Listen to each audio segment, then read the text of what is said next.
Good afternoon, everybody. This is Auditor Faber. Hopefully, you're all there, and I can't see anybody yet, so I would encourage you to, if you certainly want to join us on camera, feel free to do that. We are welcoming, and this is Cuyahoga County Government Rep. Greenspan. I don't know if he's with us yet or not. I know he had some session and some committee stuff, but I want to welcome everybody here. We have done a series, probably now approaching a dozen of the town hall meetings with local government officials. And what we really want to do was trying to answer whatever questions you have, but also set up what we think the fiscal condition is going to be. Also on here is our regional representative, Jake Altman. And I've got staff here with me, including Bob Hinkle, our chief deputy auditor. How you doing? Jake, are you there? Good. Okay, so short answer, let me give you the good news or the bad news, depending on your perspective. Right now, by the way, if you're not talking, please mute your microphone. We'll stop the feedback. So what we see as the situation financially for many local governments around the state is going to largely be dependent on whether or not you have a real heavy reliance on income tax, a real heavy reliance on, for counties, sales tax or property tax. Your tax mix is going to be a major factor. For example, if you have a heavy reliance on visitor and lodging taxes, if you have a heavy reliance on other specialized revenue sources, you're going to see a differential report. But let's put this in perspective. The state and most local governments tied into the federal government's kick of income taxes from April through July for income tax filing. For the state, that kicks us from a fiscal year that ends in June to a new fiscal year that begins in July. About 30% of the state's revenue comes from the April income tax filing period. Most of your revenues are going to be fairly close to that, I'm guessing, because it follows along that pattern. And so if you are in a situation to where you lost a third of your revenue, for most of you, it's just a timing issue within your current calendar fiscal year, because your fiscal year is January to December. That's different from the state. For the state, we had to adjust for that. What that means is that if it's just a timing issue, it's one thing. However, when we went to 20% unemployment and we had a large contingent of employees who live not in the city where they're taxed and work, now working from home and theoretically able to not pay the non-resident income tax, that's going to create a refund problem for you this time next year or next April. So those are all things to take into consideration. By the by, the state has estimated that it's going to be a $6 billion budget hole over the next fiscal year. Part of that they adjusted for by going through the end of this fiscal year with some money management issues, and some part of it they're anticipating offsetting a couple of other ways. Having said that, the legislature hasn't yet decided, and Greenspan would be a better discussion of that, whether they're going to have to reduce, as part of the budget correction bill that's imminent, local government revenues. Now, the local government fund is a revenue sharing between sales and income taxes. I haven't even talked about sales tax. Sales tax receipts are getting just pummeled, particularly in the auto sales tax. The auto sales tax receipts, particularly with regard to the months of March and April, were down as much as 50 to 60%, depending on who you talk to. The non-auto receipts didn't go down quite as much, but they still went down 20 to 30%. So when you add all of those in from a perspective of what happened to Ohio in March, April, and now May, you have seen a significant adjustment in the state revenue. That is probably being echoed all throughout our economy and the local governments. However, we're having a tough time getting Department of Tax and OBM to give that data to us quickly. Now, part of it takes a while for them to get the revenue numbers and then to get a massage and then get the numbers they can send back out. But we know that's happening because of the state receipts. Ultimately, what that means is that there is coming a revenue problem, and all of you know that. The state has estimated and asked all of us to adjust our non-personnel lines by 20%. We did that. That we think is a good benchmark for other governments around the state. Assuming we're getting back to normal, assuming everything's coming back now, we're starting to come back online, we think that 20% is a reasonable adjustment factor. However, for your gas tax receipts, that may be an adjustment that 20% covers, it may not. For hotel and lodging taxes, that may or may not be an adjustment that makes sense. You're going to have to take a snapshot of those revenues as they come in and do what they're doing. From an audit perspective, changing gears just a little bit, my staff worked, about 600 of our 800 people worked remotely before this occurred. And so for most of them, it was a relatively seamless transition. Our audit numbers, our audit volume has stayed relatively consistent. If we're engaged in an audit in your entity, you know that. We continue to do that work. It may be that we ask records to be pulled and we pick them up from a central location and do more Teams and Skype meetings. But in the end, that has made our office relatively, we've been able to adjust pretty straightforward. So that's where we're at. I'm going to open it up to questions. If you want to ask a question, the simplest thing, just unmute and jump in, and we're happy to answer any questions you have. Two things on questions. One, any question you ask, we'll do our best to answer. It may be that I have to get you an answer and get back to you. Jake's online. He will get back to you as well. The other thing is we do keep a recording of all of these conferences, and we put a copy of the recording up on our website along with our frequently asked questions. So the questions are asked, we will publish the answers as well, so you can rely on them later. So with that, first, James, are you there? James Boyle, you're our first. Unmute. Go ahead and unmute. Yeah, I'm here. Thank you. So the question that we were dealing with is whether or not the county can offer hazard pay. We're receiving federal COVID money, obviously. Whether we can offer hazard pay, and then as a contingent, one of the contingencies on that, at the back end, then offer or mandate that these same employees, or at least some same employees, be required to take mandatory furloughs under the under their terms of employment. Not sure whether that's going to create an issue with the federal money or whether that's going to create an auditing issue. Well, let me go back and answer that question in two different ways. First, you're going to have to comply with your collective bargaining agreements or your agreements with whoever your employees are. Secondly, whatever you do with regard to pay, from our perspective, needs to be authorized by council. And you just need to pass a resolution that makes that easy from an auditing. We always want the legislative body to make those decisions or to ratify those decisions. There is a question. If you're a county, my answer is going to be different than if you're a charter city, than if you're a non-charter city. All those are different entities. And let me tell you this just in the caveat. There is no clear statutory authority for non-chartered cities or counties to pay people for not working, for lack of a better term. We have been, in our interpretation, saying that it is effectively the public policy of the state of Ohio and the public policy of the federal government, particularly dealing with CARES Act or COVID, what we call the COVID money from the federal government, to say that that makes an implied, we're going to give you, check out the Ohio administrative, the section with regard to administrative leave that we can give, the state can give, or other people can give. We want to audit that flexibly.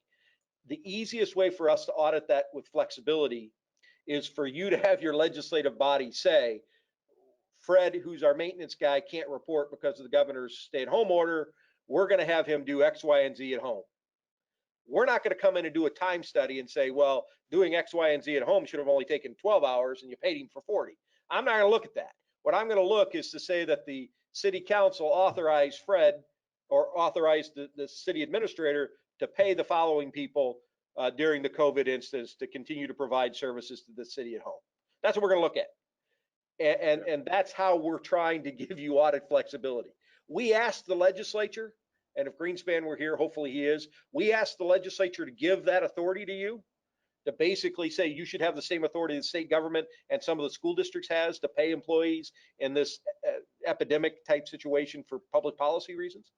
They decided not to do that. They may still do it, but as of now, there is no clear authority. If you're a charter municipality, the answer is different. We think your charter gives you the authority to pass a clear authority to do that. Again, I think you need city council approval to do that. And so that's that answer to your question a little differently. Now, with regard to COVID or CARES Act money, we have not gotten good guidance from the federal government as to what those audit standards are and what those are going to be. We would ask the federal government to give maximum flexibility to you. Okay, let you use it for revenue replacement, let you use it to pay these folks who are doing whatever you're to meet the needs that are related to the illness. They haven't done it.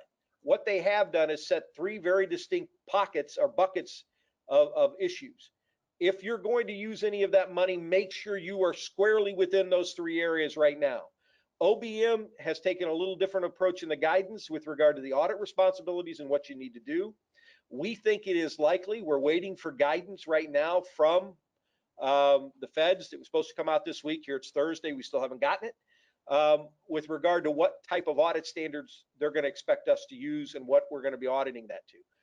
We anticipate, because it's the same in every other federal program almost, that they're going to ask us to use the relatively high audit standard in doing that to make sure that we track where the monies are going and how they're going and how you allocate. If it's somebody that makes X, how did you allocate 40% of their salary to this function versus other?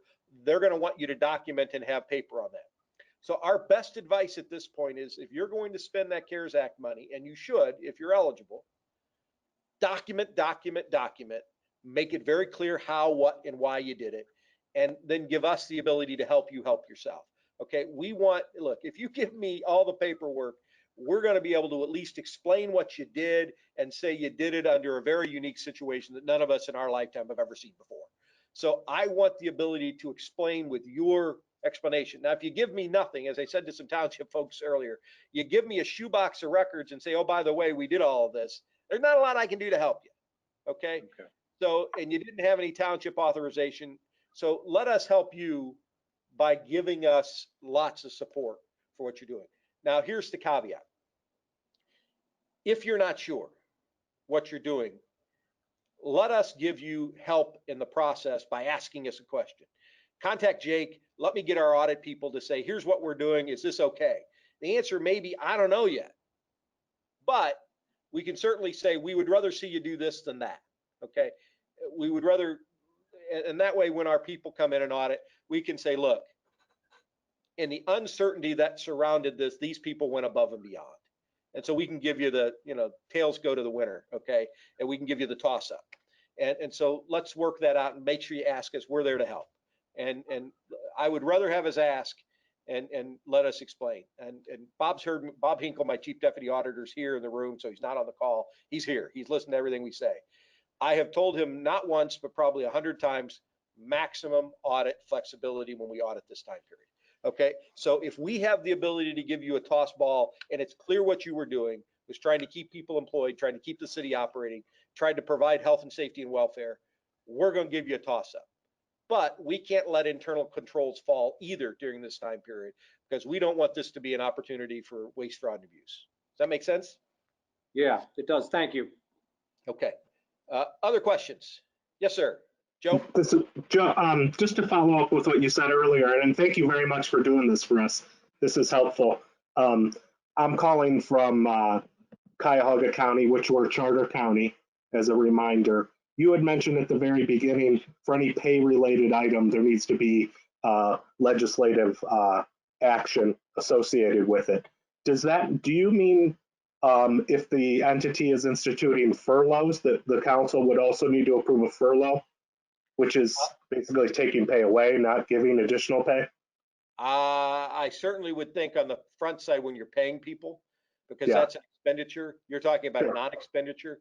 Look, most of your people for furloughs, I mean, you can certainly do it for administrative workers, but if they're covered by civil service, if they're covered by collective bargaining agreements, they're covered by anything else, why wouldn't you do it with a resolution? Yeah, I agree. I agree. We for sure need to do it for bargaining unit employees. I just was wondering about the non-bargaining employees, if you thought that was covered. The first answer is you're asking me as an auditor, not as a lawyer. So always seek counsel from your legal counsel. Yes. I saw my legal counsel popped up here a minute ago, my chief of staff, who is a labor and employment lawyer. I would tell you, always ask counsel for your prosecutor, whoever you get legal advice from. Ask them for that question. From an audit perspective, I like more. Okay. Mm-hmm. From more, to me, when you have a particularly in a charter, when you have a legislative pronouncement, you're giving me the ability to give you, to ties go to the runner. I want to give you, if it's close, I want to say, look, here's what they did. They weren't hiding it. They ran it through council. Here's with the resolution. It's pretty clear what they did and why they did it. Okay. We think the charter communities have that authority, or can have the authority, depending on what your charter says. I had a conversation with somebody who was at a library board, and he said, our library passed a policy. I'm going, well, that's nice, but I don't think libraries had the authority to pass a policy. You're a statutory entity. I want to give you the heads up. I like you having a policy. I would prefer not just having a policy and then having the librarian or the administrator make that decision. Have your board vote on it.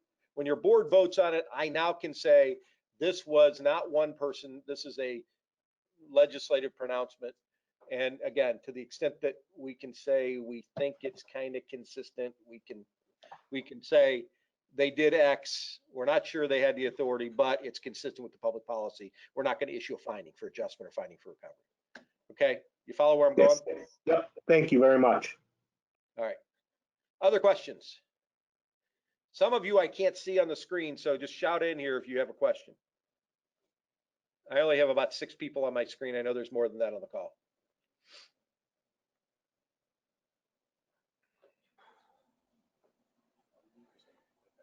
Just unmute yourself if you have a question.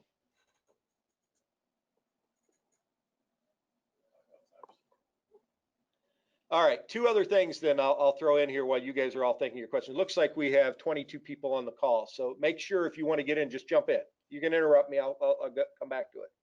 2 things we want to hit just generally are cybersecurity and public meetings. The legislature at our request authorized all of you to meet remotely or to use video conferencing or teleconferencing for your meetings during this time period. That is limited to COVID time periods, okay? I would think they should do it anyway. I think they should extend that. We will be happy to support that if that comes up. However, during those conferences, you still need to make sure the public has access to it. So either making sure the public has access to the logins and the telephone numbers or whatever you're doing, and record them. All of these features have a little record function. We record everything we do. Just record them and then put the video or the telecall on your website so people can go out and listen to it. So 1, make sure they have access up front so they can get on the call, and 2, make sure you record it and then publish the recording. That will take care of the access issue. Don't forget that doesn't give you the ability to do executive session differently. It doesn't, none of that changes. Make sure you're taking care of those 2 things. Secondly, on cybersecurity, for most of your entities, it is not a question to us of if you're going to get hit, it's a question of when you're going to get hit. And we know that COVID has made more people work remotely. Therefore, we know the cyber fraudsters are upping their ante. They're really looking at doing phishing to try and get your people to sign on or click on something that looks like it's something that came from somebody else, or they are trying to get into your systems. Be very careful about your protocols. Keep your employee cyber training up to speed. There are people who are much smarter on this than I am, but make sure that you're taking steps to keep your cyber defenses active. One last thing, if you're getting into fiscal distress, if your entity is going to have a problem as a result of this, and some will, make sure you involve us early on that. Let us get our local government support unit out there to help provide early warning, early approach, early management, so we can help do some things early. Candidly, let us in early. We can maybe help getting to a fiscal watch or fiscal emergency status. So those are my 3 things. Other questions for you guys?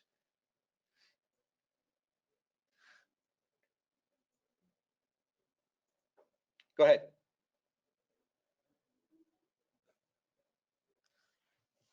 unmute your mic and you can just jump in here.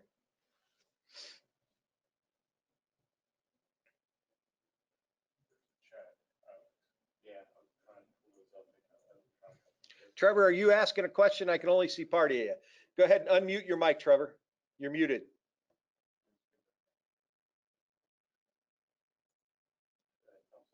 Go ahead and talk now, Trevor. Okay, sorry about that. You're golden. Again, Auditor Faber, thanks for doing this. This was very helpful. Sorry, I had some technical issues there. I've had technical issues all day, so don't be sorry. Regarding the CARES Act, and as you know, Cuyahoga County was one of the few subdivisions that received money directly. Do you have any thoughts on potentially using this money to provide rental assistance for individuals that are struggling to make rental payments to their landlords? I messed up my screen. I don't know that that's a permittable expense. So with it being the direct money, again, it's going to have to meet the necessary and essential due to COVID, mitigating or responding to COVID.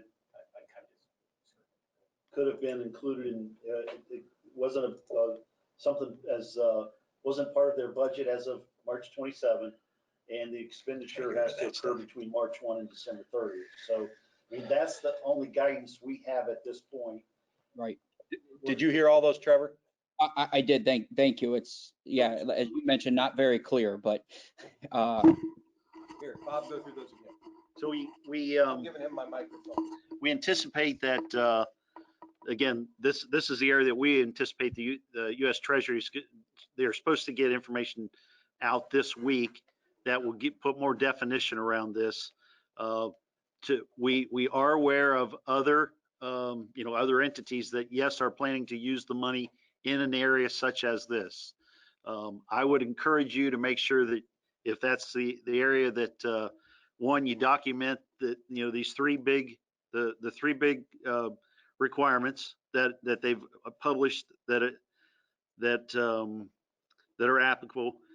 And then again, make sure it's a council or action that approves the program and all the requirements for application into the program, the use policies in this area. And so that as you move forward, again, it's back to the documentation, and then we will audit in accordance with that. The other area that you'll want to be, I think, familiar with is referred to as uniform guidance that we believe is going to be applicable to this program. And this is what we're waiting to hear from Treasury on. And again, what that then will mean, it gives you a standard of documentation. It doesn't answer all the questions on the allowability of the expenditures, but it gives you a standard of documentation in the different areas of what you need to maintain for it to be an allowable expenditure. thank you. Appreciate that. Thanks again for doing this, Auditor. Not a problem. Renee, are you there?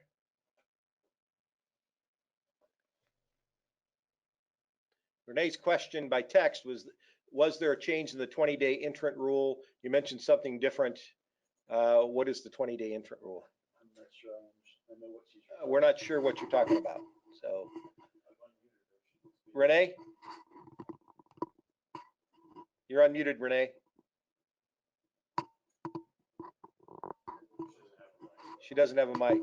I'm not sure what the 20-day entrant rule is. Auditor Faber? Yeah.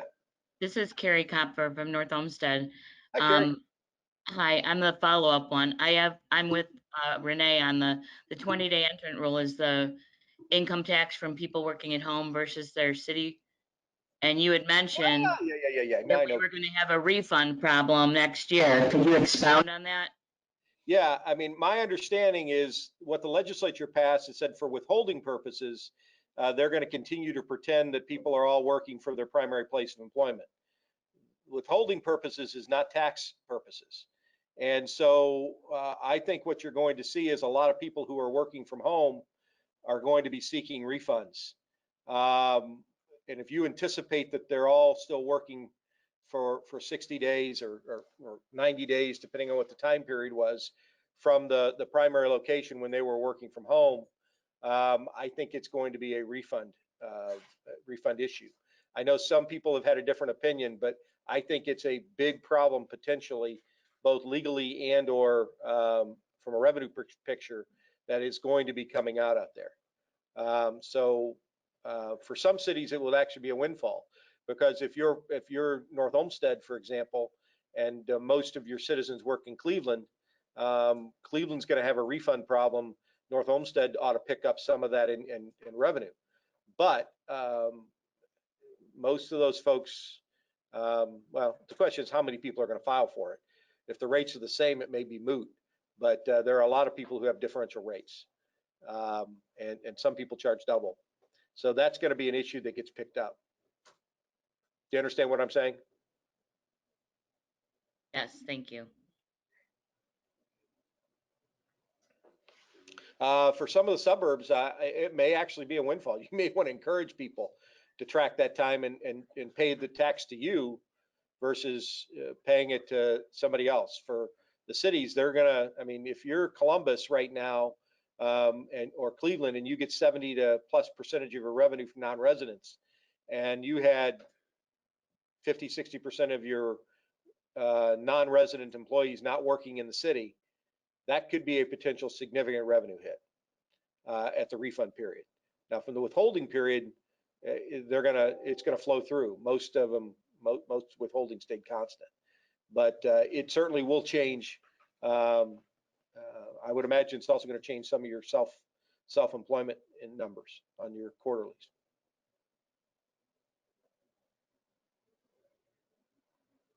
All right, other questions?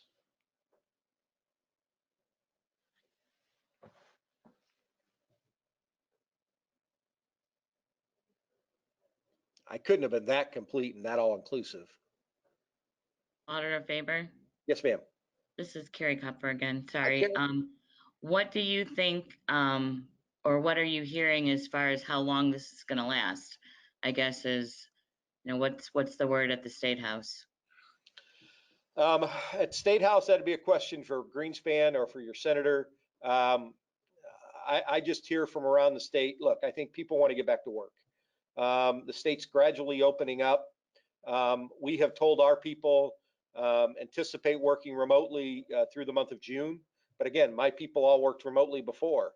So we have anticipated that July 1, we're going to be all back to normal with regard to on-site as necessary. But that's going to vary. If you're a community that's heavy in travel and tourism dollars, you may have lost this summer.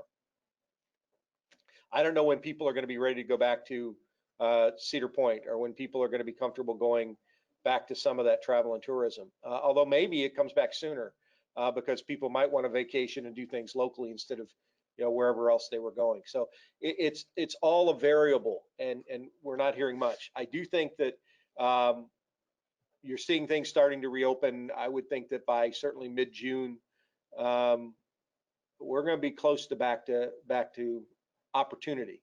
The question is, how much are people going to be willing to do? What is the natural reluctance? Restaurants are open now for the most part, but a lot of restaurants around me don't have waits, and we always had waits. And so that tells you that people have made the decision on their own that they're not comfortable going back and doing that. So there's a difference to me between government limitations and private concern limitations. Obviously, if we run into a second rebound cycle, it's going to change. So that's just my assessment. There are other people that are going to give you a better assessment as to what Governor DeWine's thinking or what other folks are going to do. But from a revenue perspective, hopefully the month of June, our revenue pictures start to come back to a more normal plateau. We still have 20% unemployed, are pushing 20% unemployed. I think it's going to be gradually coming back with regard to that. And hopefully by the end of the summer, we're much more back to normal. Did I answer your question? You're asking me to predict. My crystal ball's awful fuzzy right now. Auditor Faber, I appreciate it. I get this question all the time from council, the labor unions, the mayor, and it drives me insane. I'm like, I don't have my crystal ball, so I get it. I have one. It's just awful fuzzy. And so, I can talk to you about the revenue pictures, and I'm look, I'm trying to be as candid with local government officials as I can, because it is much, much better for local governments if you have information to make decisions early, because making a financial decision over 12 months is much better than having to make a big decision in 3 months coming into the end of your fiscal year. We saw that at the state. We had to adjust at the state basically from our highest income month, April, May, and June at the end of the fiscal year, and try and make those adjustments. And so it makes you do some things that are pretty serious in a very short period of time. So my goal is to get as much information out to folks. Am I right when I tell you anticipate sales and income tax overall adjustments in the 20% range? Maybe not. It may be higher, it may be lower, but I do know this is true. If you anticipate 20% and it ultimately is 30%, you're much better prepared if you plan for 20% than if you plan for 5. Okay.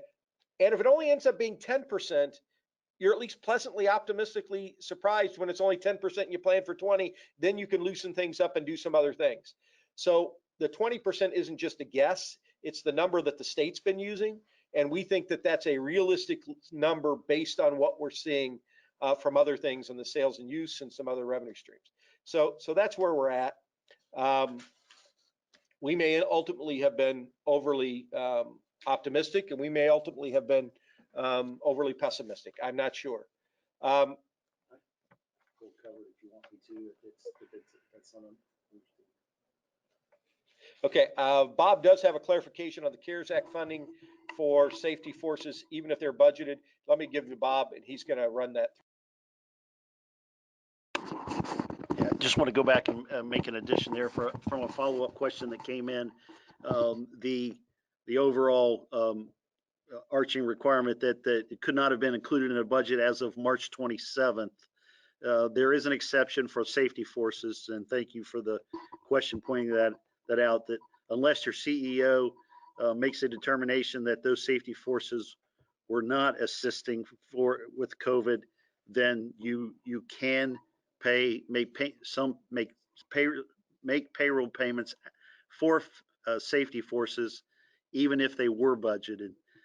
So that is the one exception for safety forces. Does that make that clear? Again, we're all learning as this process goes on. Our goal is to make sure that we get you as much information as we can, and knowing that we're going to be right 95% of the time. And so in that regard, we want to make sure as we learn more stuff from the feds that we push that out as well. So we anticipate, one, when the bill passes the legislature, it's currently in the House committee, and two, when we get direction from the feds, we will issue a bulletin on the CARES Act audit concerns that we have. And so you're all prepared on that from our perspective. But right now, we're telling you what we anticipate based on people around here like Bob Hinkle, Chief Deputy Auditor, who's only been in this office for 35 years. He always reminds me I'm the 5th auditor he's trained. So we have good people that can do a good job making predictions. Other questions? Did Dave ever join us? Is he still in committee? We do want to thank Representative Greenspan for asking us to do this and setting it up. We're happy to come back and do this again if this is helpful, if other things come up as we learn more. Like I said, we've done probably close to a dozen of these now, and we find them helpful. We do publish the questions on our website, and we do have links to that. And then there's always Jake. Jake, do you have anything you want to add?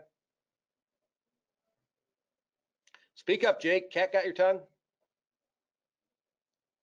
Is he muted? No, he should be good. I think they've unmuted you, Jake. Nothing to add. Just all right. It's awful quiet. Jake's got a young baby at home, so I'm surprised we're not hearing somebody in the background. Anybody else have anything they want to add? Dennis, we have a question from Dennis. Do cities have to pass legislation to receive funding from the county after SB 310 is approved? Bob is shaking his head. Generally, yes, But since it's not final, it's premature for me to tell you anything that Senate Bill 310 is approving. I have heard some changes that have been suggested, and so we'll see when that passes in final, but we think likely yes.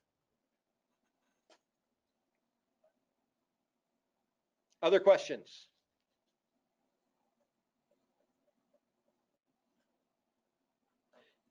All right, one more chance.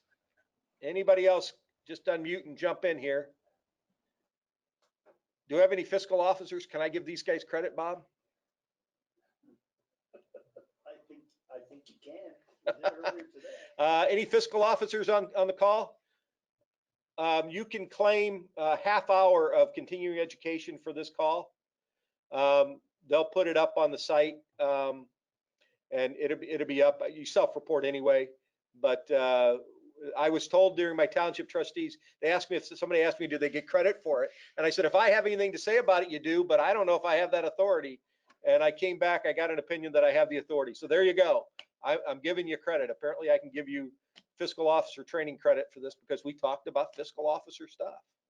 So there you go.